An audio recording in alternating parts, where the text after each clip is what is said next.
शिरोडा बेळागर येथील समुद्रात बुडालेल्या 7 जणांपैकी अद्याप न सापडलेल्या 2 व्यक्तींचे मृतदेह पोलिसांच्या शोध पथकाने 2 दिवसांच्या अथक प्रयत्नांनंतर अखेर बाहेर काढले आहेत।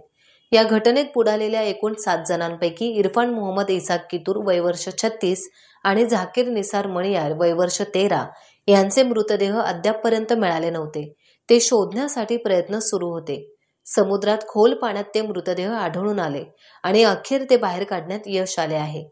यातील इरफान यांचा मृतदेह केलूस निवती येथील समुद्रातून बाहेर काढण्यात आला आहे।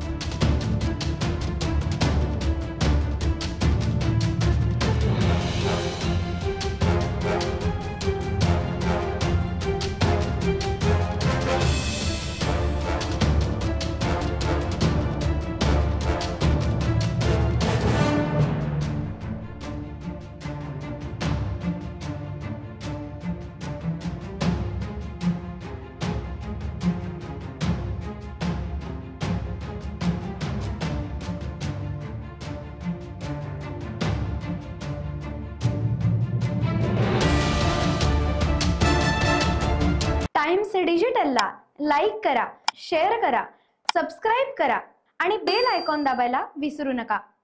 Times digital.